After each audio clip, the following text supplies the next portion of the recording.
I said, fuck this, I'm walking. Yeah. One side of Spain to the other. So you start in France and you walk through the Pyrenees and then you walk 800 kilometers and then through little villages. Yeah. Okay. Francis, welcome back to the podcast. It's good to be back. Yeah. It's very good to be back. Were you, after doing your first podcast on here, were you excited to do it again? I was definitely excited to do it again. I think that was a good one to get out of the way early, a good training run. Yeah. It was a very sort of simple, casual conversation we had about our task that we were doing. This one sounds a little bit more exciting in where it's going to go. I don't really know where this one's going to go. Yeah. I said I was going to give you a bit of a discussion guide. I haven't. Oh, that's fine. That's fine. So in today's podcast, we are going to be talking about the practice of walking, and the practice of walking in the meditative sense, in the spiritual sense, in the cultural sense even, and as a transcendent experience. So would you like to give a short introduction of yourself, who you are, and can you share a bit about what led you to become an avid walker, or what is walking to you? It's a great question. Yeah. So I'm Francis, very close friend of Sam's. I make art. I'm an artist. I work in hospitality. And I do enjoy walking. And I've been walking quite seriously for probably 4 years in terms of long distance walking. And before that, I used to make art about walking at university. And I think that's the brief run. And then Nice. That's basically what it is. I used to make art about walking, and then I started doing longer distance walks, and then I started enjoying walking purely for the sake of walking. And then, it just became a bigger part of my life. Yeah. And I think for someone just starting this, listening to this conversation, the idea of walking being something to be spoken about seems very esoteric, but maybe I can start off with a story for why it's made sense to me, or why I've never questioned it. Yeah. So in 2020, when I was living in the Netherlands, and I was on my own at this point, and we were pretty deep into COVID-19 lockdowns. But even when we weren't fully locked down, and I was still working in a restaurant, but I remember distinctly it was winter time, or winterish time, and because I was stuck on my own over there, and during the normal hours of the day, everyone back home in Australia was asleep, so I didn't have them to speak to. But what I would spend a lot of my time doing is walking. And I would spend a lot of my time walking along the Maas, which is the main river that goes through Venlo, where I was living. And I would walk at no serious pace. It was just like a stroll. And I was never going anywhere specific. I would sometimes walk through different neighborhoods. I would always try and make a point of walking through some type of nature. Sometimes it was through cow fields. Sometimes, as I said, along the river, or through a little forest, or a particularly green piece of suburbia. And I would use this time to think and contemplate things. And it was a very conscious decision that when I would spend this time walking, it was to think and it was to mull over ideas. And it was where I had some of the most profound experiences while walking. Or I think that was when I recognized how impactful, how rich of an experience walking could be as this meditative type of practice. And there's one memory that sticks out really distinctly for me. I have such a vivid color image of my mind. I can picture exactly where I was standing just off to the side of this river. And why I think it was so profound was because it illuminated to me an understanding of an idea I had held for almost 10 years and realized where it had come from and potentially it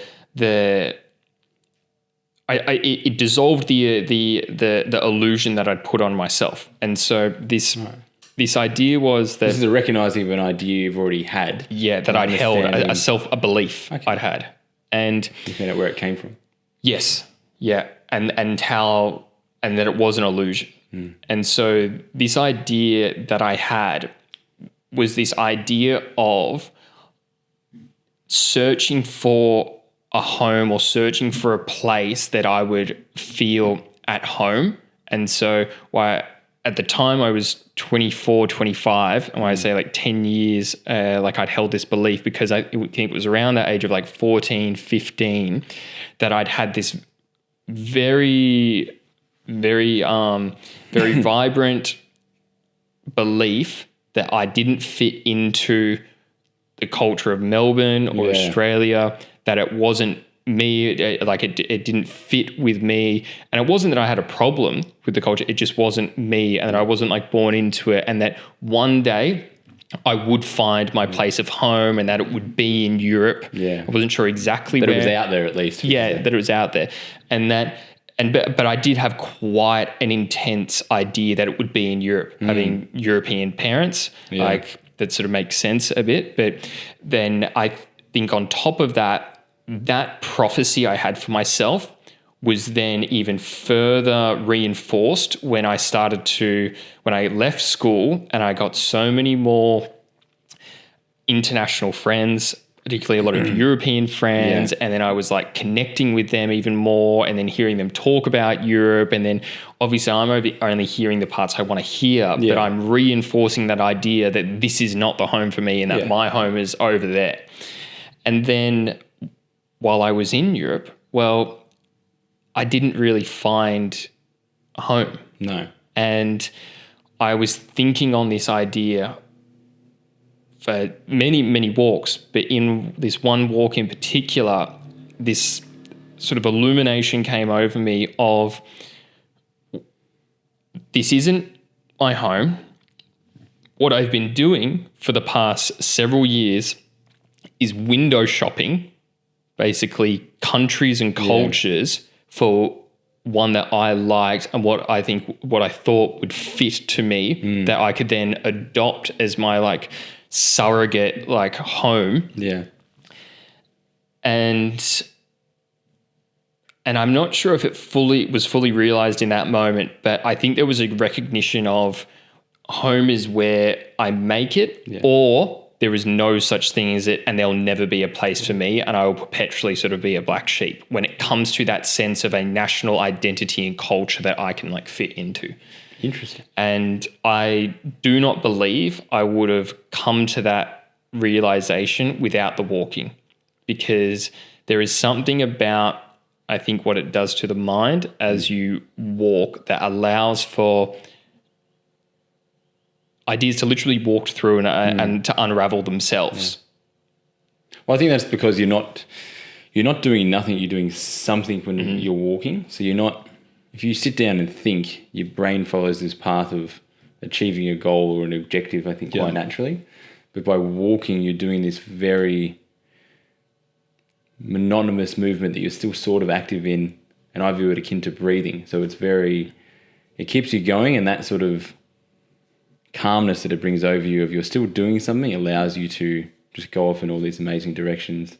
And it's not magic, but if you do it consistently enough, as you said you did, then they come in over time, not this walk, the next walk, and then they build up. And I used to find that when I would go on my long walks, and then I'd think about the same thing 3 times in a walk, and it would be the 4th time when it would illuminate. It would be I really realise it. Yeah. But I think it's fascinating what you bring into a walk before you do it. Right. I used to, I was very into meditation at the time when I was first doing mine. So I'd go into the walk hoping to think about it a lot, and then I would sort of put into practice these. Think about a particular idea a lot, or think about the walk itself. I would research meditation techniques at home through books, and then try implement them at home. And then before I went for a walk, I would plan to focus on these techniques quite a bit. And for the first 3 hours, I wouldn't be able to focus. My mind would just go in all different directions.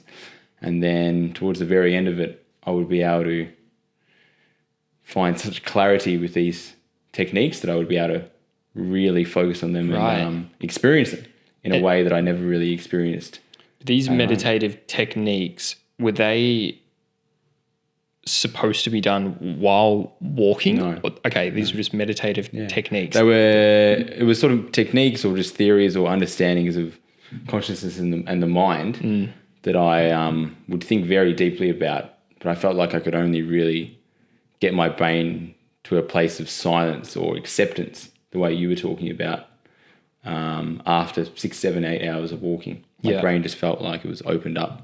Okay. A lot different. So even though you were engaging with the meditative idea consistently, or consecutively throughout the walk, it would only be when you were like deep into it, that 7th, 8th hour, that it would reveal itself to you. Yeah, it felt like I had the, almost just felt like the difference between theory and practice. I don't know. Yeah. If you watch a surf video on how to do a technique and then versus when you're actually out there, I had this weird relationship to, walking was a place of testing these ideas out. Do you recall one of these ideas? I think a lot of it, I don't recall exactly. I think a lot of it was basically just, I remember the moments, but a lot of it was purely just the, sort of, I used to talk about the telescoping of the mind when you were just as present as you possibly could be, to the point of, just direct contact with your own self. Yeah. I think it was. The telescope to the mind? I used to understand it, the consciousness and meditation is when you're really, really present, the telescope is drawn in. So often when we think ahead, like zoomed behind, in. It's clear. There's no zooming in. If you put your eye through a telescope and you've got it out, you're seeing far into the future. When you bring it in close, you're just seeing the world as it is in front of you. Yeah. So I used to always visualize it as that. And I think there was times when I'd been walking for 8, 9, 10 hours. I had this sense of freedom and control, like the most sort of clarity that I ever had while being extremely free and calm. But I had this, huge degree of agency over my mind or just silence. And I felt that I could really sort of speak to myself. Yeah. Yeah. And I didn't really get that again for a long time or ever since once I stopped focusing about it as much, then the walks wouldn't go there. Right. Okay. So it was actually an active. Yeah. It didn't happen just by walking. It happened by having an interest in this and then walking. Okay. Oh, so sorry. You couldn't get to that presentness without the walking. Is that what you're saying? No, I could if I tried, but I didn't. I would, once I stopped having such an interest in presentness and meditation, I would still continue to walk, but I wouldn't have these moments. Right. Which is to say, it was a mixture of having the interest and doing the long walks. Yeah. But it's fascinating how it can open up your brain to new ideas and Yeah. I mean, I think I confronted the idea of walking as a contemplative practice by hearing of the habits of some philosophers. Yeah. And Immanuel Kant is the most famous of them, who lived, a German philosopher, who most famously lived like a 100% routinized life, in which like every part of his day was in a schedule, and he would do the same things every day. And one of them was that he would go on this afternoon walk at say like 4:00 every single day on the exact same route through the city he was from, which I forget what the name. I think it starts with K, Cronenberg or something. And the law is that within the town they actually relied on Immanuel Kant to see if the clock was running on time, because he was so consistent of that him taking this walk at 4:00 that then you could see like was the clock going fast or slow, because it was every single day at the exact same time he was doing this. But he accounted for a lot of his philosophy while walking. That was the opportunity for him to contemplate on these ideas and have them come forth to him. And I'm very confident that the ancient Greek philosophers like Socrates, Plato, and Aristotle also spoke to this idea of walking. Soren Kierkegaard as well. I've got a quote here from him that, above all, do not lose your desire to walk. Every day I walk myself into a state of well-being and walk away from every illness. I've walked myself into my best thoughts. I could not agree with that more. That is, on so many levels, exactly why I would continue to walk so often. Right. I used to always say when I first started, I would go walking to think, because I wanted to go to formulate ideas about art. So I would walk to think, and then I realized by walking, now I walk to stop thinking. Because I would realize I would go to try to figure out all these ideas, and they would come a little bit every now and then, but very slowly. But more often than not, it was the stopping of thinking that would happen over these large walks. Right. That would be so powerful. But then you still get those thoughts come in, but there's a lot more silence. And so that's the healing property of it for you now. No, the healing property was more that I knew that whoever I was at the start of a walk, I would not be when I got back. Yeah. And that was so powerful. Because when I used to get to a very dark place. It's just the knowledge of that. Knowing it, yeah. Knowing that would happen if I'd committed to this. If I walked for 10 hours, I would be almost a completely different person when I got home. Yeah. Yeah. And that was very addictive, just to have that security. Yeah. I mean, I never had that experience because I wasn't walking anywhere near as far as you were. And even when I was training for Ironmans and I might be doing like a 6+ hour session, maybe it's because it's so intense, the training. Yeah. And maybe at the time, I don't know, my life was pretty good. Like things weren't going bad where I felt like I needed it as a medicine. But when I relapsed last year and you found me in this room on the living room, just fucking hating myself. And then you offered for me to come on a walk with you and saying that it would do you good. Like you'd really appreciate it. Yeah. And I didn't want to do it, but I did trust you very much. Yeah. And holy shit, it saved me. Yeah. It absolutely saved me. And we only did 20+ Ks. We were out for 4.5 hours. I think so. Yeah. It was sizable. It wasn't crazy. Yeah. And I think it was intense emotionally for the first hour and a half. And I think the first 30 minutes didn't feel good. Yeah. Every minute after that hour and a half, I felt better and better. And it wasn't that I was perfect at the end. No. But there was an astronomical difference. It's very different, isn't it? To where I started. I think that's why it always made sense to me. Because the way my brain works, a lot of things just don't make sense. But the idea that every step I will get better is how I used to do it. Because when I used to do it, I'd do it when I was super hungover. So it was just and I knew I could just get myself out the door. Yeah. Oftentimes when I was hungover, I wouldn't be able to do anything, but I knew I could walk because I knew the payoff was so great every step, like you mentioned, you got better. And it's simple. All you need to do is walk. Yeah. And this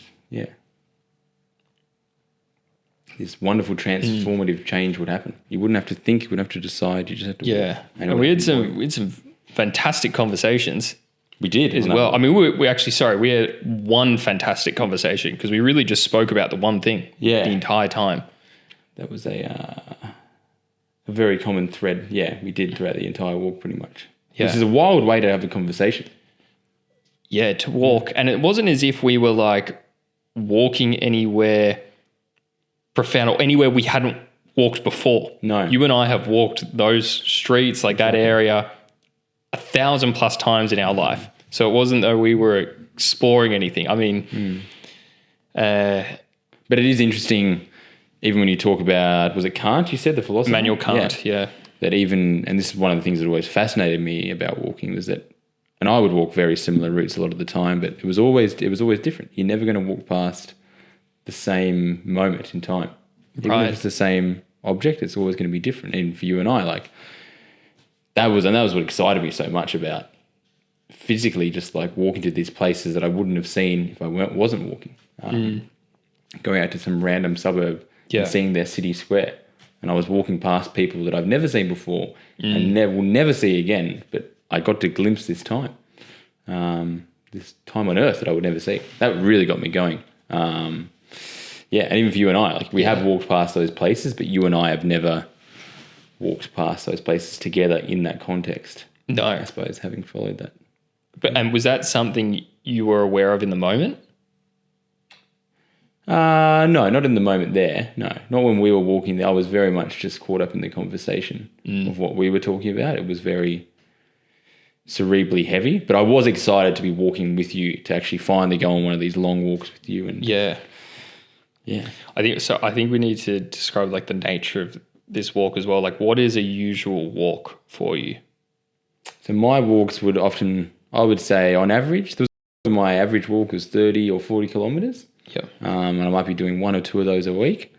These days with timing and life, they're probably about 20 kilometers. Yeah. I'd like to get them up longer, but they literally were just, walking out my door, maybe at 7 o'clock in the morning. And at the time when I first started, I was living in Williamstown, so I would walk all the way to the city and then walk around the city and then walk maybe north side, then walk to St Kilda and then walk home. And it might take me 12 hours, 10 hours, and then I would eat food on the way. I wouldn't listen to music, and I would just walk.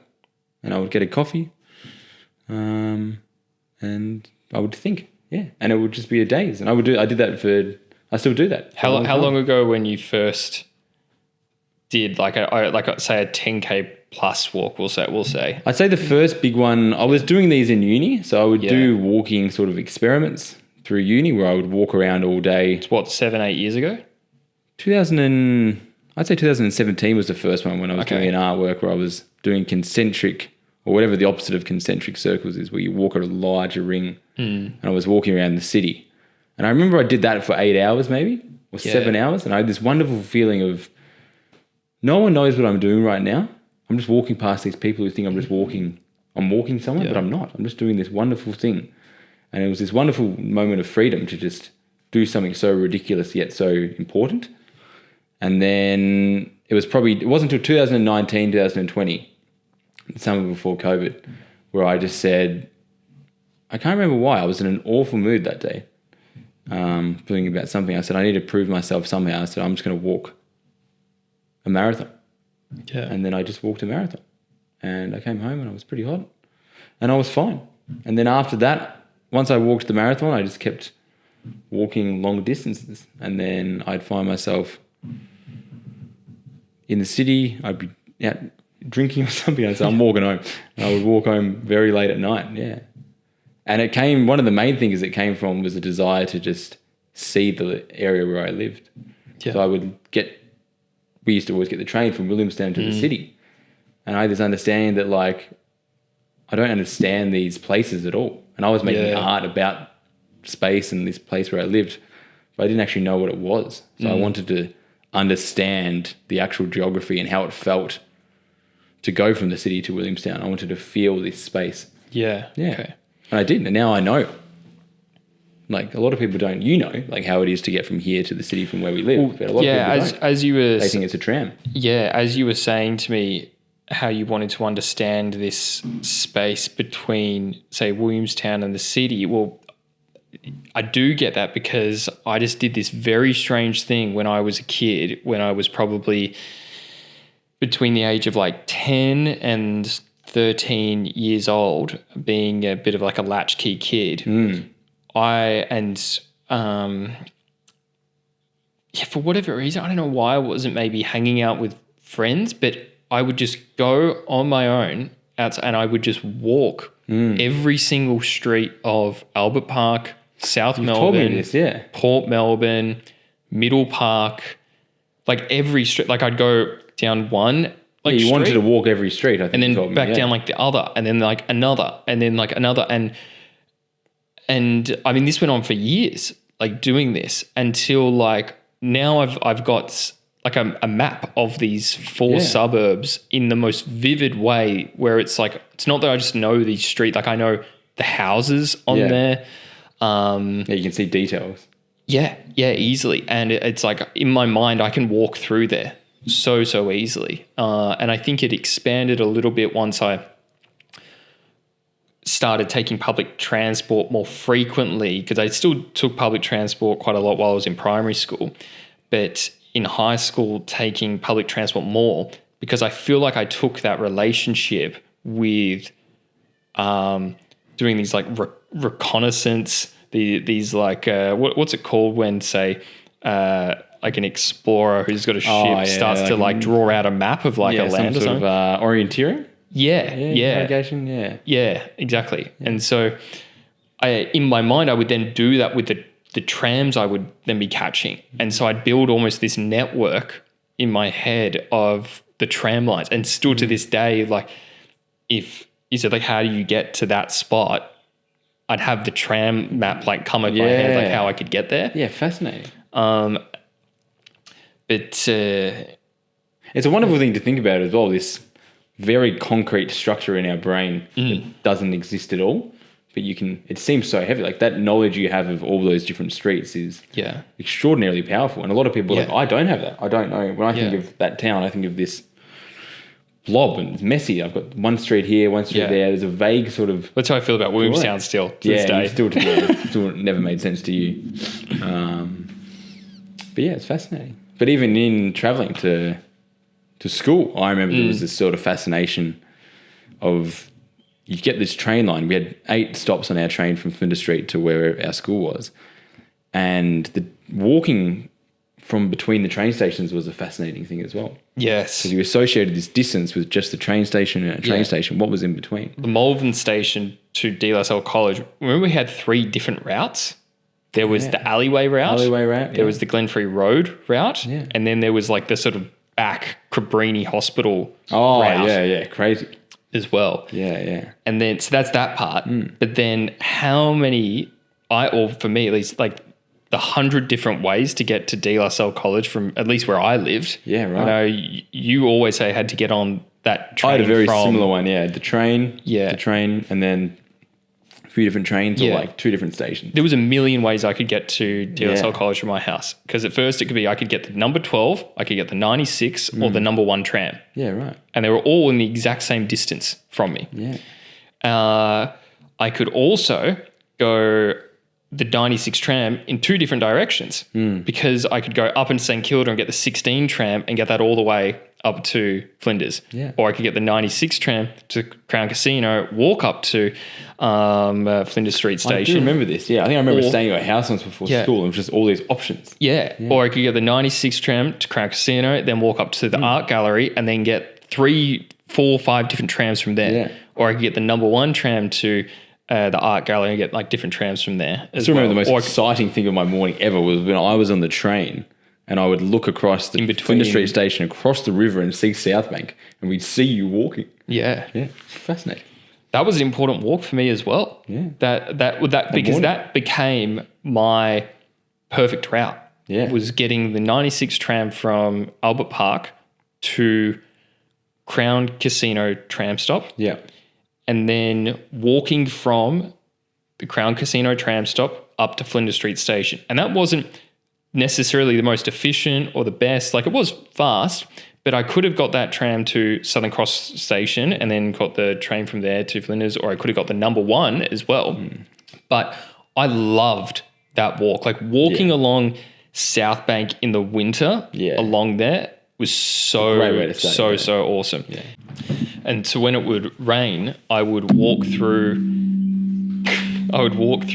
Crown Casino when it would rain in the morning. And that was like from one end to the other to I do remember you taking me through that and I had no idea where we were going. Yeah. We were like running through it and you knew the inside of Crown Casino very well. Yeah, to this day. Yeah. I know the little levels in there quite well, which was also a very peculiar thing to be walking through it, say 7:30 in the morning, Crown Casino.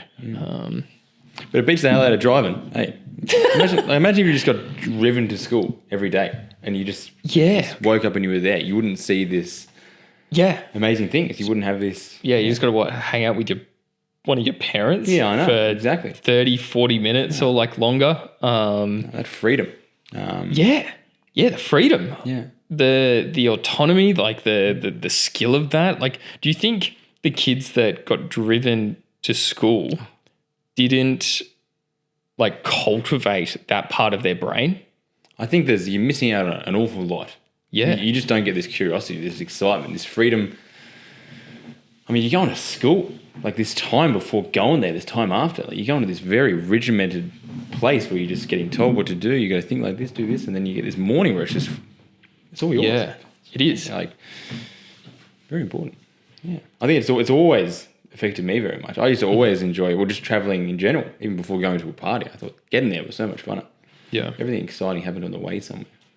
That is true. That is true. I mean, it could have to do with some of the alcohol, but we were drinking once we were at the party. Yeah, I know. That is true, I mean, when if someone says school, the first thing that comes into my mind is like hanging around at Flinders Street Station. It's not actually school. No, it's not school. It goes, 100%. It's very, very important. I mean, it was remarkable, like the number of people we would meet from other schools. It was incredible, really. Yeah, it was, yeah. I mean, it almost has like a Harry Potter image in my mind of when everyone's like going to platform 9 3/4, and it's like the running around, and then I think because we just had such a luxury for what route we could take to De La Salle, because we would take different trains, remember? And we got a far earlier train than we ever needed to sit at Flinders Street Station for half an hour. Yeah. And then we would decide to get this train. Yeah. Or decide to get the next train. Yeah. Or if we were really in trouble, then we get the next train. There's a bit of yeah. Yeah, a little bit of maneuvering. I used to love the negotiations when there was no train that was going directly to Armidale. And so there was this thing of like, okay, we go to Malvern because the express goes there. Yeah. But then there were ones where it would skip Malvern as well. And so you'd have to go past Malvern and then go to Caulfield. Yeah, and then you'd have to go back somehow. Day. Yeah. That was a funny moment when we would do that. Yeah. Yeah. Mm-hmm. Yeah, you'd be like, oh shit, we're gonna be so late, and then you get on some train at Caulfield, and there's some other kid who hasn't had a mistake happen in his morning, but he's just running that late as well. Yeah, exactly. It was always a funny bit. I don't ever recall like running. It's funny. I don't ever recall running to school.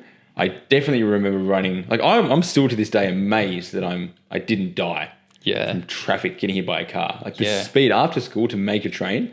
Just to get home 5 minutes earlier, like we used to get the 4 o'clock home. If you got the 3:30 home, it was the best night of your life. That half an hour, was amazing. I got home and it means I would get home an hour before my parents got home instead of half an hour. So I just have this freedom to watch TV and stuff, feed the dog half an hour early, and he's excited because you're home half an hour early as well. The sun's a little bit brighter. Yeah. The train was there's no one on empty. It as well. Empty. Yeah. There was a couple other people and everyone had that sort of glow of yeah, mate, I've got it as well. Yeah. Or you'd see some year 12 of another school who's finishing early because they had a free period. It's just it was like gold class. It's the only way I can describe the feeling. But the things I would do, push old ladies out of the way. I remember running down High Street to get this train. And I got out early, and I would forego I can't even remember what it was. I knew all my mates were finishing early, so it was I'm gonna sprint to get out of here early, even if it means I'm catching a train by myself for an hour and a half, or I'm gonna sprint to get this train just so I can be at Flinders Street for half an hour. Yeah. I remember I needed to get this train. I would run with my bag. Do you remember when we'd just miss a tram from the school and we'd all look at each other and we're like, are we running? Are we running? For it? And we start running and you'd hear, there'd be usually, I know I was probably the first one to say we're running and I'd hear behind, oh no. Yeah, exactly. And it was a decent run. Yeah, and you'd fly through an intersection. There was no it was very aggressive. You're not waiting for the pedestrian crossing. You just and you're doing it with a backpack of books, 14 kilos. Oh, there's books. A lot of books. Yeah, you're flying. You're wearing school shoes. You're just oh my god, school 30 shoes. Degrees. Yeah, what's it called? The shirt and tie. And then you get to there, and you dive onto the train. Yeah. Oh my Dude. gosh. They were epic They were. runs. They were. Epic runs. I mean, they were. Yeah, they were. I remember hearing it. Like, remember the arcade to get to Armadale Station? Oh my You get to God. this arcade and you could hear it. Yeah. Like, I can hear the train coming. Yeah. You run up those stairs. Doing like the skid you do on the steps on the tiles yeah, in the yeah, yeah. Armadale Arcade, because Dude. they would slide down. literally the end remember of that, it. yeah. And didn't they have like a cafe right there as well? So there was a high risk zone to like take someone Oh, out. I can't believe no one did, yeah.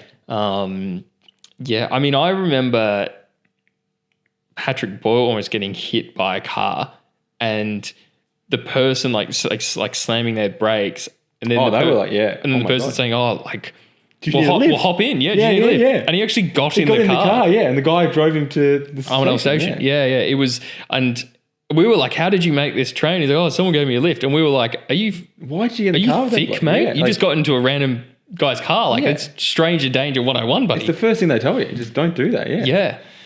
I do remember that, yeah. It was. I was thinking about it the other day. Yeah, right.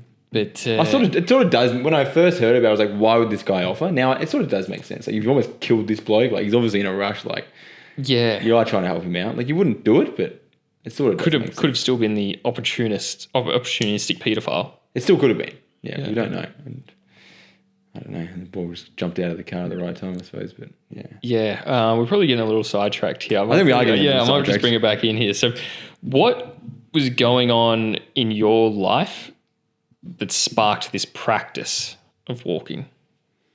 Well, there was multiple things. There was a curiosity, which I spoke about wanting to understand, growing my internal map of the city, to actually feel Yeah. like what it was like to walk through spaces and understand these spaces that I was traveling via transport or car. I wanted to understand this. There was the challenge. I just wanted to challenge myself to be able to do something. I just wanted that control. I said, I felt like I didn't have much control in my life, so I said, all right, I can. The most simple thing I can do is walk. I can control myself walking. I want to see if I can walk until I can't walk anymore. I want to see if I can walk an extraordinarily long distance. And that was the freedom that walking gave me. Yeah, like you can't just run a marathon without injury, but walking, you sort of just can. And then, it was a time when like you weren't hanging out with as many people anymore. I was probably 20, 21, 22. That friendship circle had sort of dropped. COVID happened. I had all this energy. I still wanted to go and do things, but I didn't really have a lot of people to socialize with. I was single at the time, and I wanted an outlet, and I wanted to still see the world. And I was sort of probably feeling quite depressed and didn't really enjoy myself that much, but I didn't want to miss out on the world. So I said, I'm just going to walk. And I just had these beautiful moments. And there was times when I'd finish, you'd still be quite lonely with the walk, but I thought, I'm lonely now. Why don't I just embrace the loneliness? Just walk by myself for 10 hours at a time. Like that's sort of the most lonely thing you could do. So I thought if I just did that straight away, it would work. And then over time, I did become fine with it. Yeah, I'd walk and I wouldn't feel this need to be... I felt extra lonely after the first walks I did for the first 6 months. Oh, really? Yeah, Extra lonely. I'd finish a walk and I'd say I'd feel good, but I'd want this need to socialize so bad. So I would message people like, let's hang out. And I'd feel so good that I'd want to hang out with people. Okay. But it was sort of that you'd feel a loneliness brought on by feeling really good, wanting to socialize. Right. Okay. I had been walking for 12 hours. I'm like, And so then was it a sad loneliness after the walk, or? it was a happiness, and then it was a sadness when I couldn't find anyone to hang out with. Yeah. And then that was like more of a wanting to have a beer with someone, wanting to socialize thing. But then after a while, that changed, and I was fine with it. So maybe I had more social connections, so I didn't need to do it after the walk. But I was able to just walk and feel fine with the walk, and not do anything at the end of it. It was So I think it started for very strange reasons. It might have even started so I could just go out and enjoy a beer more or something after the walk. I definitely used it as a way for like socializing. I knew if I had a big social event on that I was nervous about, I'd go for a big walk beforehand. Really? I knew I could I knew I would have a good time. Yeah. Really? So It was very... do you feel like you were naturally nervous about social occasions? I think it was more of a thing of... I knew that if I just if I was hanging with a social occasion and I went for a big walk in the day, that I could just sort of relax. Yeah. I wouldn't have to prove myself. It was at a time when, I don't know, I feel like I was proving myself a lot, or and I felt like if I just did a big walk, it was like, I was fine, you know? It was okay. I did something today and the serotonin was going, and was it part of it like you'd done your daily duty? I think it was that, but it was also, it just took the edge off me as a person. Yeah. I could be okay. The silence was fine, which is purely just serotonin. I think that the feeling. I was trying to explain this to my mate the other day, who said, "I don't know how you just go out and walk and look at the sky," because that was an artwork I was doing. I was going out and walking to look at the sky. And you're like, I don't know how you don't.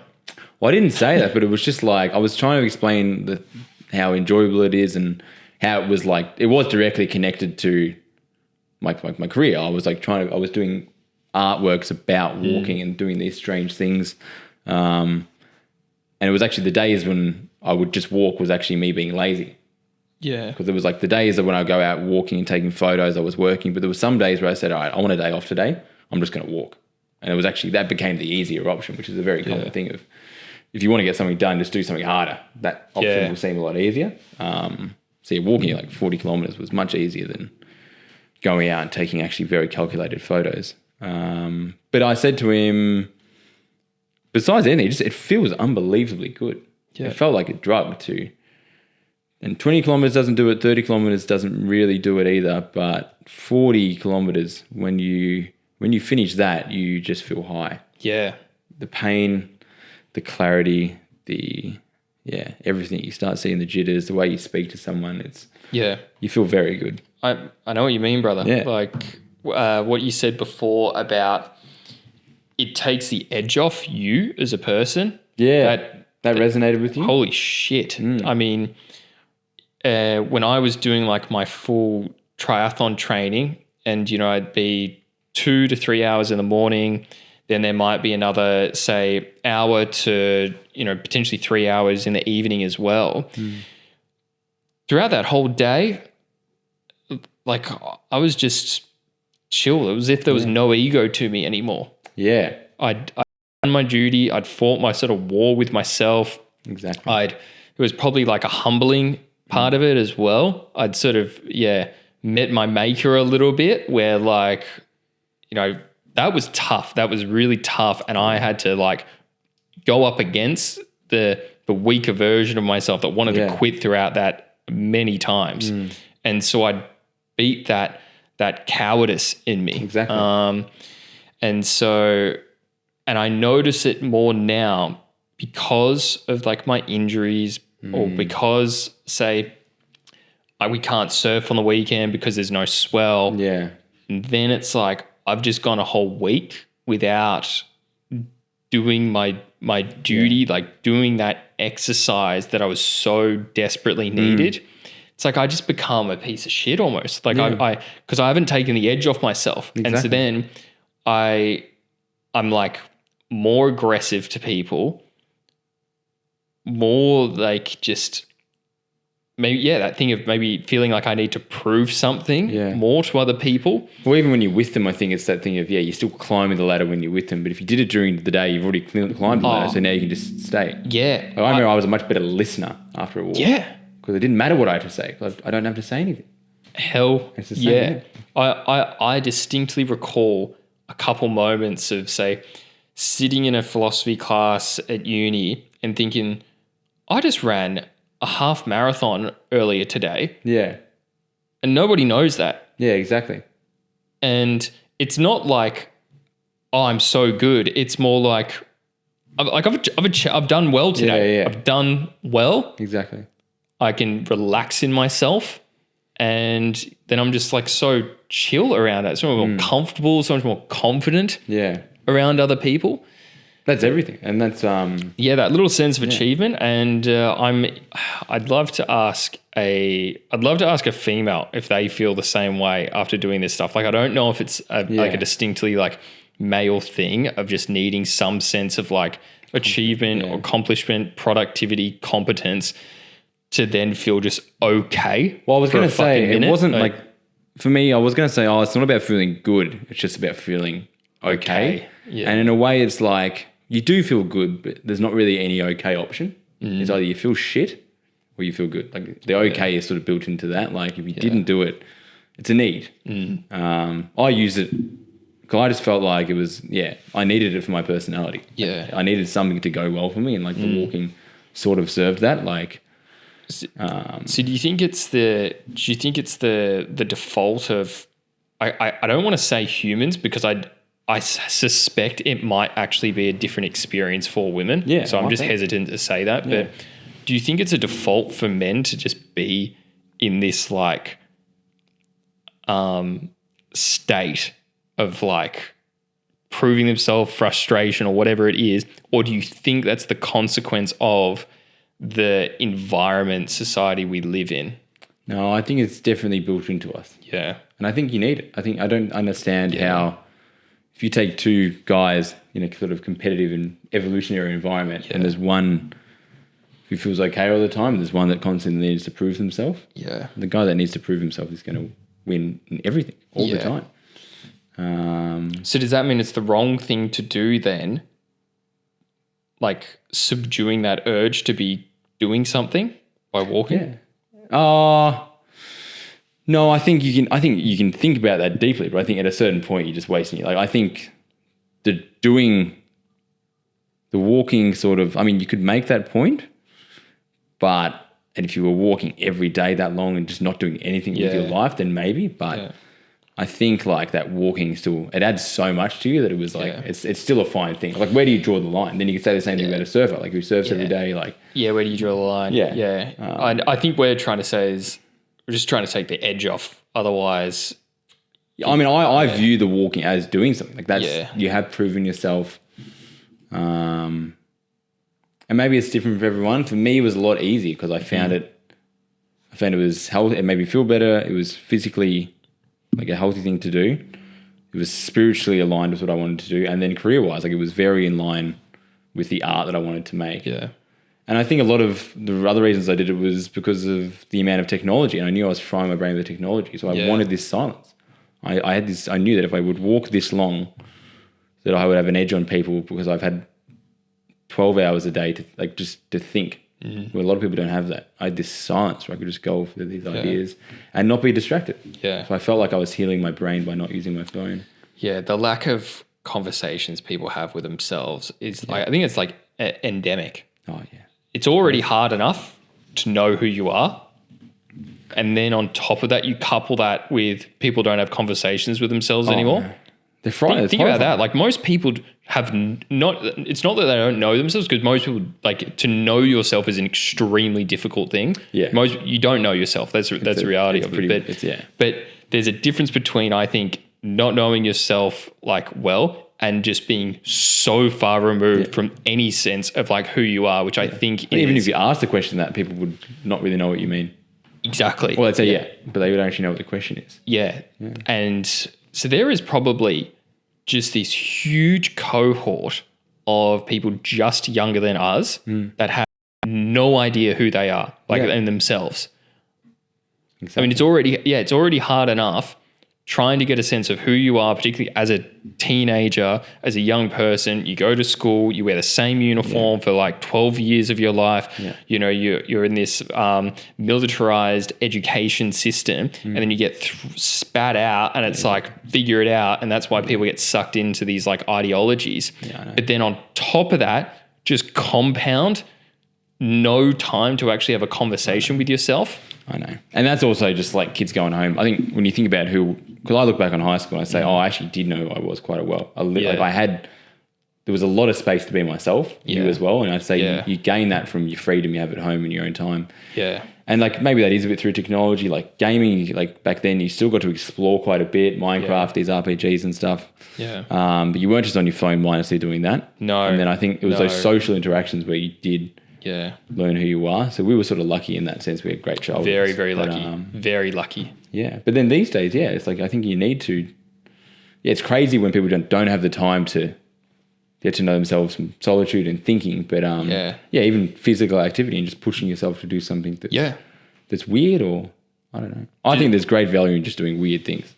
Like that's always been the most valuable times in my life. And I did something purely for me and my curiosity. Yeah. It's it's great. Right. And does anything else in your life have a similar impact to walking? Or? I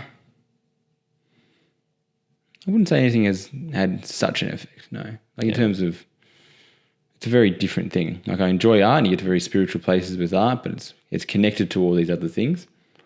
Walking is connected, it's really just to you. It's just this, I wouldn't say so anything. Yeah.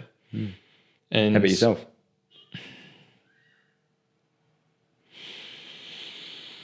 Potentially surfing. Yeah. But I was going to say that sort of. The difference I have with surfing, I get a much longer lasting effect from surfing than I do from walking. Yeah. But the surfing, I'm not out there contemplating ideas. When I'm surfing, I'm hyper fixated on watching the water. Yeah. Because I'm trying to read the water. Then I'm also reading like the other people around me. Then I'm also pissing myself laughing, watching it I know. as well. But I get that, yeah. And I think that's the difference in, I forget the author's name from the book Comfort Crisis. And he postulates that the wilder the experience with nature, the more intense the benefit, which would be that presence of mind, and then that reduction in like cortisol level, stress, elevated heart rate, that relaxation, that calm. And so you don't get that really when you're walking. And that's the unique part about then the surfing, particularly like walking every now and then you get it. And when you do, it's very gratifying. So if you do it like in Spain, I got that a lot from the heat and you're doing it for a long time, you do get the fear. Yeah. But you're right. Surfing is a much more, there's no time, there's milliseconds. You're not thinking about that stuff. Yeah. And I mean, how many times on your walk are you being like held underwater thinking, I might drown here? No, exactly. You're right. You're right. I think there's elements when you're, as with any endurance sort of thing, when you've been walking all day and it's hot and you're worried, then it's like I think I've had, maybe I haven't done enough surfing. I've definitely had more intense experiences walking and surfing because I haven't been out in crazy big surf. But does it last as long, that effect from the walking? I think the effect, I think it depends on the effect. Like, are you talking about how good you feel after and how? Yeah, I think it's just that calmness that comes over you, because that calmness I get from the surfing, it lasts a week for me. Whereas from the walking, it's for that day, I feel. For the walking, if it was a big walk, I would say I would last a few days. I would feel good for quite a good few days, to be honest. Surfing's a very long-lasting thing. You're right. In saying that, there's like hard things I've done with walking that I still carry with me sort of this day. It's just like more of a knowledge of, you could do that. Yeah. It's not the actual. Yeah, that knowledge of I can do that. Oh, so powerful. It's wonderful. So powerful. I love the idea of knowing that I can put 100+ K bike ride down. Yeah. Not even a challenge. Exactly. Can put that down. Yeah. Physically, when you think about like the actual space of 100 kilometers, you can sort of conquer that. It's wonderful. Yeah, even like a 5-kilometer swim or a 30-kilometer run. And so, what was the longest single day walk you ever did? The longest single day walk I ever did was the 89 kilometers to Frankston, which was a couple of years ago now. Yeah, maybe a year and a half ago. And I can't remember. I think I thought about doing a really long one, and then the night before I said, no, I'm just going to do it. That was waking up at 5:30 in the morning or 5. Yeah. Walking in the dark. Yeah, we were living in St Kilda on the time, on the actual beach. So I just walked down. It was pretty much one street. Yeah. Yeah, I didn't actually do any corners. I walked from our house in St Kilda to Frankston, which is 48 kilometres or something, a marathon there, and then went to Grilled, had a burger and walked back. And then, I got home at 9 at night, I think. Yeah. It was, 5 a.m. to 9. Yeah. I don't really remember much of that day. I remember it changed the way you viewed the world in it. It was really from like a formal art sense, which is what I was thinking about. Like I was seeing shapes of buildings very differently, and yeah, that was the overwhelming thought of that walk was just, there's only through. You just have to get used to it. You would have things pop up about, I have to walk down, like I know this road. I've driven down this road. I'm going to be down here for another 3 hours walking on this same suburban road, but you just have to get over it. Was that the most challenging part of it? I think that was just, I wouldn't say there was anything overly challenging. I can't remember the difficulties of it. Right. To be honest. I think that's always the thing that's over your head of, it's a long way, but somehow your body understands that and just pushes you on. Like in reality, the hardest part should have been when I left the door, because I know I have another 90 kilometers to walk. Yeah. But it doesn't really work like that. So I'd say that was difficult, but I'd say in Spain, the walks were far more difficult because of the consistency of them. Yeah. I mean, that idea of the hardest part is walking out the door. I mean, I always found like the hardest part of a run was the first 5Ks. Every single time I fucking hated it. The first 5. The first 5Ks always sucked. And then you get into your And then it didn't matter if it was between 25 and 30 after that. It was easy. The first 5K, it just sucked. Is it a mental thing or is it a physical thing? Is it physical for sure, mental, but physical I think is for sure. It's like something like you just don't have your rhythm. Or for me, like it would take me a while to find my rhythm. Probably just a stiffness to it. The breathing was a little off. Things would hurt, and another pain would come, and you're like, oh God, like this is like this is gonna have to stop. And then it was like magic. Saying, why are you doing this? It was like magic. 5K would come, and everything would feel fine. Oh wow! It literally these things that were hurting, the breathing, then just whoop, and it was fine, absolutely fine. And then you feel like I was just flying along. Yeah, it's fascinating how your body works like that. It just takes a little bit of time to get going to say, all right, we're doing this. But I never found that was walking. Walking I never struggled with the walking out the door. Yeah. I mean, technically it should be like that, but I never struggled with that. And you go. Yeah. You touched on it a couple of times now. So the longest walk you've ever done, a multi-day walk, Santiago El Camino. Yeah. So that was a long one. Walk me through this. What is it? That's a pilgrimage walk that they've been doing they've been doing a long time, since the medieval ages. It's just like there's a lot of different routes, and this is the most famous one that pilgrims used to walk it to escape. I don't know. I think maybe the Ottoman Empire. I actually don't know. Yeah. And then so it's basically a walk through the bottom of France to Santiago de Compostela in the Spain. So one side of Spain to the other. So you start in France and you walk through the Pyrenees, and then you walk 800 kilometers, and then through little villages. When did you start it? I started it on the 4th of May, I think.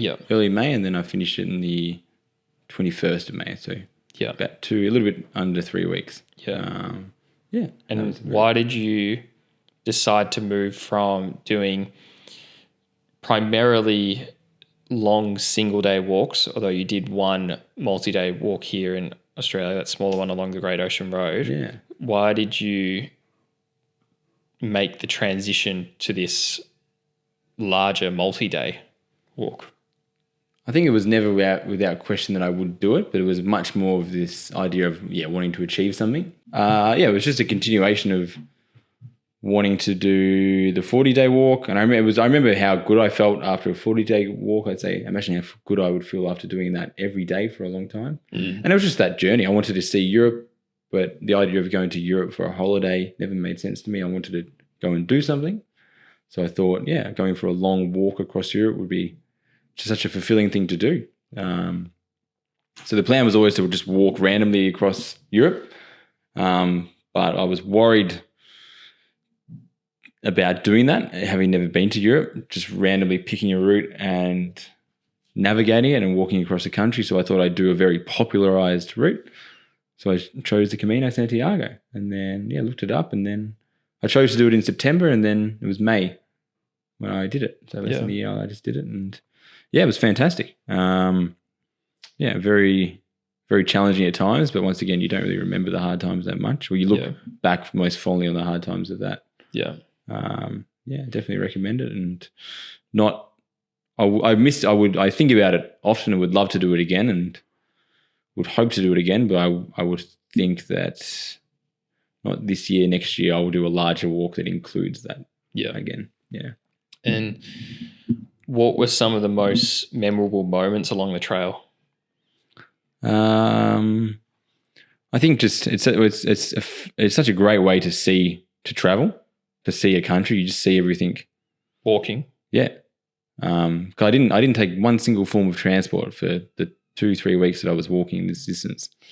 So everything just moves so slowly, and you almost pass through this world and it passes through you in such a fascinating way. And that's what I was most excited for. But so I think the memories of walking all day by yourself, they sort of blur, but then you would walk into this town that would slowly start to come to life. You'd start seeing a few houses. You'd see a few dogs on the road, then you see some cows, and then you'd see this bustling little town. You'd have a coffee, and then you'd continue, and you get a bit of lunch, and then it would slowly quiet down. Then you would walk for another 4 hours before you saw another town. So that's what I think back most fondly on. And then the strongest memories were probably just the hardest days, the days where I'd be walking. I did a lot of 40-kilometer days, and they were okay. The 35-kilometer days, they felt like they were nothing. They were easy. It was the sort of the 50-kilometer days and stuff or the 55 days that would really make you struggle. So the days, it'd be 7 o'clock and you're still walking and it starts to get dark and there's no one on the road, because everyone would usually walk from 8 till 12. They'd be done by 12. So if it was a 40-kilometer day you were doing, you'd be done by 3 or 4. So it's another 4 hours by yourself, 3 hours. The sun's getting very hot. But if it was 50, you'd be walking till 7. And it was you just felt very alone. Yeah, you'd probably start to get a bit worried. And I think there was a few days when I'd been walking consistently for 50 kilometers that, I think I remember waking up one morning. I couldn't walk to the bathroom of my hostel at like 5 o'clock in the morning. And I knew I had to walk 55 kilometers that day. And for the first hour and stuff, I was just hobbling and watching like old ladies walk past me and stuff. And I was just hobbling. And then I just said, stuff this. And I just had this burst of energy and I just walked. And my legs just didn't hurt for some reason. Yeah. So that was probably one of the highlights, I think, just knowing you can do that. And yeah. What about the most interesting person you met along the trail? The most interesting person I met along the trail? I'd say I met a lot of interesting people. I think it was how normal people were. Right, okay. You met like all these people that would want to talk and they'd be all doing this crazy thing, but everyone just felt so normal. So I met a guy who'd walked from Berlin from his house and he was very relaxed. He had no ego to him. He was just like, it's a long way. I'm like, yeah, it is a long way, man. Like, yeah. Berlin to Spain. Yeah. And he had a family and kids and I was just like, family and kids? Yeah. His kids were older. This guy was like maybe 50. Oh, okay. But his kids were maybe 19 and stuff. Yeah. He was a metal worker and he was this sort of heavy metal sort of guy. Yeah. And I think it was just how normal people were. They were doing these crazy walks and everything.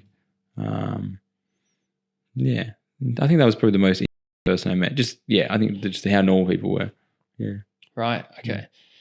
Yeah, I'm assuming if he's walked from Berlin to Spain, that's got to be at least a minimum 2 months, right? When I met him a few times because you'd meet people, then you'd continue on and then you'd slow down, then they'd come back up. Yeah. And then I think towards the end, he said he'd been walking for 9 weeks. Yeah. It's a long time. It's a decent time to like step away from your family. Yeah. He said he missed his wife. He did say that. Yeah. But I think you assume that the people are going to be so different when they do this or that they're going to become enlightened if you've been walking for 9 weeks, like you're going to be this thing. And I thought I would have a very spiritual experience on the walk. Yeah. And I didn't. That was what was so interesting. It just became routine. It became a job. And I think that's what happened for this guy. It you don't become this strange sort of person who's thinking, meditating all day. It just becomes your job to walk. Yeah, the routine of it. Do you think that's a failing on your part, it becoming routine? No, I think I didn't go into it with saying I wanted this spiritual experience or I wanted this or that. I think given it was my first time doing it, that I will do more. I think I was okay with the idea of just being sort of routine. I enjoyed the routine that I had very much. I actually really enjoyed that idea of it. And it was never easy enough for it to become mundane. Yeah.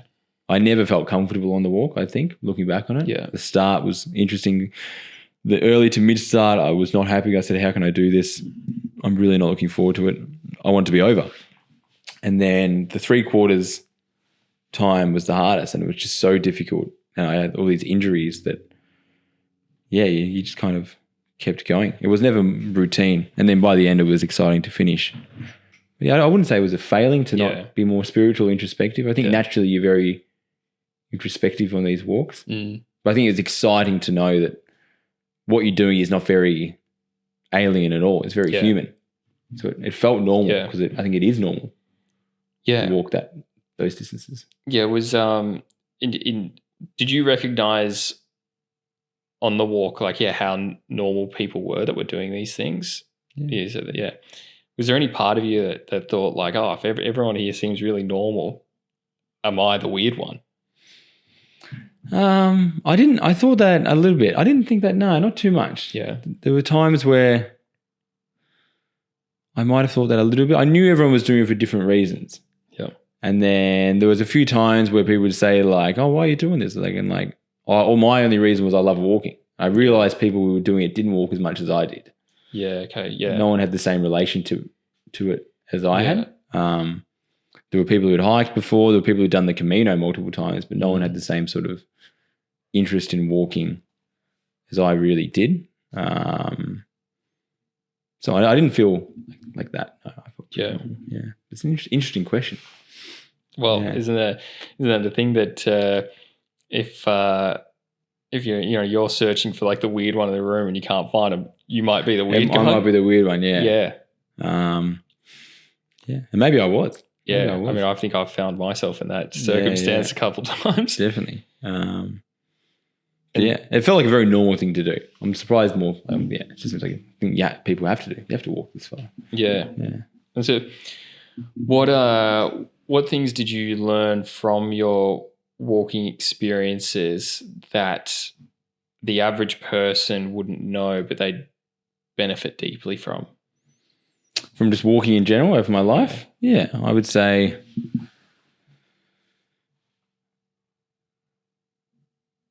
I think the main thing is it's just not wasted time. Yeah. There's so much time that I've wasted in my life. And then I think back on these times that I've had just out in the world with myself. Thinking about there's so many beautiful sunny days where there was nothing to do. And I look back on my life now and I go, when I was a child, I had these great times with my friends on these sunny days. But there's so many times when you wanted to hang out with someone, you couldn't, or you were working. And then it's a sunny Sunday and you feel like you're wasting your time. Just the idea of just going out and doing stuff and walking, looking back on that, I've had so many great moments. Yeah. So I think that's the most valuable thing. I've had these experiences in the world that were just real and they're just, nothing even happens. I'm always surprised how little happens when I want to walk.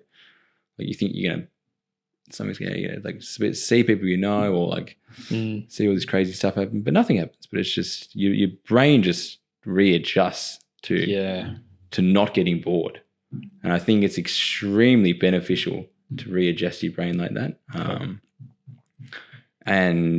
So I think it's that. I think it's the idea of knowing in your brain that how you feel now can change. Yeah, I never used to understand that at all. When I was a kid, I used to get angry. I said, what's the point of doing this? I'm not going to feel better. I never made that distinction. It's only through an actionable task that I could work that out. So I knew I'm going to be a completely different person when I walk. And I think it is unique to walking or doing endurance sports because there is plenty of times I go to the gym and I feel worse after. Oh, really? I'm either more angry. It's not always. It's not always. But I've never had it really happen. Yeah. Walking or doing endurance where I've actually felt worse after. Yeah, right. Interesting. I mean, you're right. I've neither have I. It's always been far better. It's as you were saying this, it made me think about when I was cutting weight, and so I would walk every single night after I'd have dinner to try to just burn off those calories. Yeah. But those walks were awesome. Yeah. They were fantastic. And they were only maybe 30 minutes, sometimes an hour. I really miss them. I genuinely miss those evening walks were fantastic.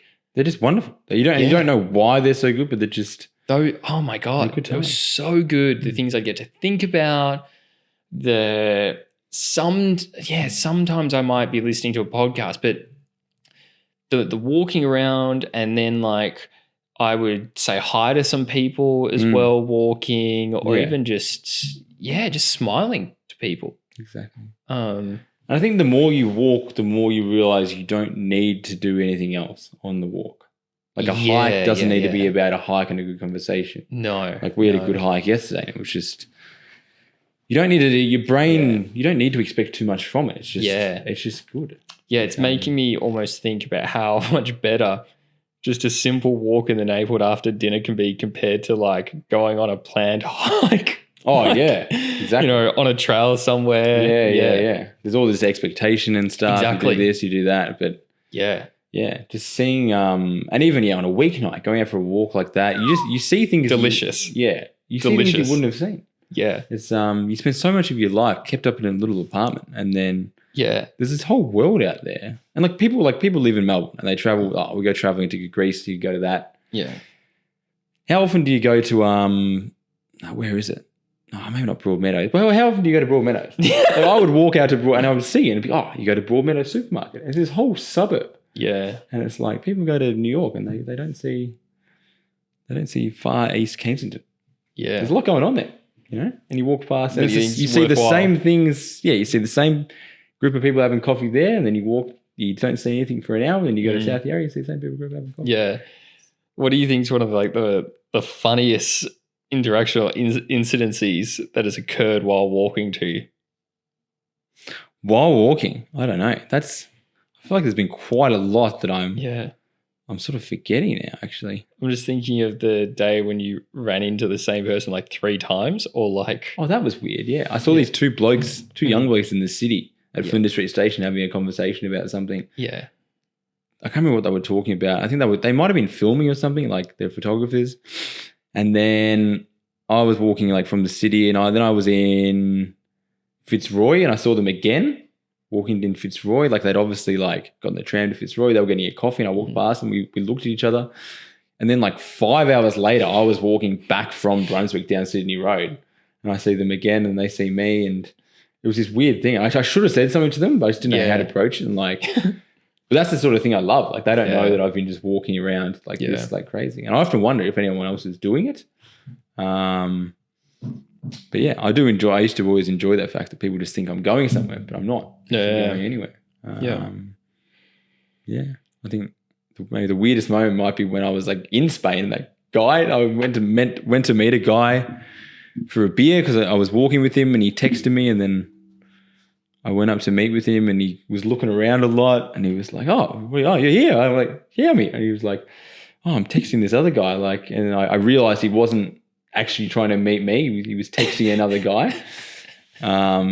He thought I was a different guy. So when I showed up, he looked very surprised. And then like I realized very quickly what had happened, and he took a bit longer to realize. And we sort of both knew what had happened. We didn't want to spend time with each other. And you didn't acknowledge it? No. So we ended up having a beer, and I just like sculled my beer and got out of there. Yeah. That was pretty weird. That's a rough one. Yeah. Other than that, I can't remember any other interesting walking experiences, which is strange because I've spent so much time out there. But I suppose I've seen just crazy people, and that's about it. Nice. I've got one more quote to finish on here. It's from Jean-Jacques Rousseau, another famous philosopher, French guy this time. Mm. It's to walk is to experience the world at a human pace, allowing for contemplation and connection with one's surroundings. And that's just true. I think that's what I was talking about before. That's what you've spoken about. It's just, yeah, the world just reveals itself to you. Yeah. At a human pace. It's, it's the way things should be. It's the way, it's a wonderful way of describing it. Yeah. Yeah. That's the part that resonated with me there is, experience the world at a human pace. Mm. There's just something very powerful about walking. Yeah. I mean, what other creature just walks? Well, I think that like comes long with consciousness. distances. Yeah, that comes with consciousness. And it's also we're made to do it. Well, there's got to be, say, I'm thinking like birds migrating, whales migrating, but what land animals migrate? Buffalo, they migrate. Elephants, they do a lot of walking. Yeah, they do. But once again, they're not meandering. Yeah. They're always forward. I think you sort of need consciousness to have this sort of walk that we're talking about. Yeah. But even that gets confusing because a lot of the time when we walk, we're walking somewhere. But just to go for a walk is a mix between heightened intuition and the opposite. Yeah. Like if you go for a walk, you sort of go for this very strict thing of, I'm going to walk until I want to turn around, which is quite intuitive. You're right there. And then other times on that same walk, you're going to get lost and you're just going to walk and forget where you are. Yeah, the human pacing is a beautiful line. I think that's why it is such a good thing to do before you do anything. I used to find it would just mellow me out so well because it was such a human way of seeing the world. And that subtle reminder of what it is to be human. I think there's a deep authenticity in it. Deep authenticity. I mean, we are exhaustion hunters, humans, and it wouldn't be that we would be running. It would be this sort of like ultra marathon runners, like shuffle. Yeah. So it's sort of walking, sort of running, and you'd be doing those long distances. So there is part of like our evolutionary design is to do this action. There's potentially nothing more human than it. Exactly. That's what I want to tell people when they say like, well, they're not exercising enough. You meant like human beings are. Yeah. Everyone thinks of the human beings as animals. Oh, we can't compete with another animal. But they're like, the human being can outrun any animal on earth. Yeah. It's amazing. Yeah, literally. Over a long, like a day. Yeah, over a long distance. Yeah. Even like you're meant to do it. Yeah, I'm trying to think like any other animal that can do even like an hour, like a horse. I mean, horses can go pretty long distance. They can walk, but they can't run for an hour. Definitely not. They can run for a bit. I don't think they can gallop for an hour. Yeah, you're probably right. They would struggle to gallop for more than an hour. Yeah, like those horse races, they're knackered after that. Yeah, they're being pushed pretty hard. That's like someone being knackered after a 10K though. Yeah, they're going pretty hard. They are going pretty hard, but I know wolves can they can do like a half an hour chase and like a 20-minute one, like a crazy long distance. It's nothing compared to a human. Yeah, nothing. And that's because I think that's because of sweating. Yeah. Every a dog needs to open its mouth. To pant, and they can't do it when they're walking. Really, that's sweat. It's a wonderful design. Yeah, I think that's why we're made to do it. That's why it's so important. Yeah, and it feels so natural. I think on that human pacing, even when I've ever gone for job interviews, I've always made an effort of sort of walking there. Yeah, it just felt so much natural. The idea of like getting off a tram or even going on a date, like sort of walking there, just felt this like beautiful transition into it. Yeah, as opposed to getting on a tram, it's all fast paced. If you like, for me, it was this idea of actually, if I can walk there, I can do anything. I can take the time to walk. It means I care enough about where I'm going. Yeah, and I can prepare for it. Yeah, nice. I love that. It's good. Yeah, walking before like a date or a job interview, just walking there. Yeah, I feel like you just have this power. Yeah, of Yeah, I mean, I used to do that actually now that I think of it before going out as well, like going out to like a bar or Yeah. like going to a party. Yeah. And there was definitely a notable walk involved in it at some point. I mean, I still do that thing of like getting off at, say, Crown Casino area and then walking to Flinders or wherever it was to then meet up. Like, yeah. I think you sort of you climatize yourself to. For me, it's you climatize yourself to the surroundings and to what you're actually doing. There's nothing worse than getting off a busy packed tram and then going to meet your mate and your brain's still just. Yeah. Some woman's been doing a seance. Another dude's been shooting up. Yeah, Some exactly. guy's fucking cutting his forehead open. Crazy. I mean, in saying that, there's a lot to be said about the tram. I think that could be another podcast. Yeah. The wild west of Melbourne's tram system. In reality, everything I've said is not true. It's just I didn't want to catch the 96 tram. That's why I started. Everything I've said has been complete fabricated. Yeah, it was just because you couldn't handle catching the 96 tram anymore. Yeah, exactly. I said, fuck this, I'm walking. Yeah.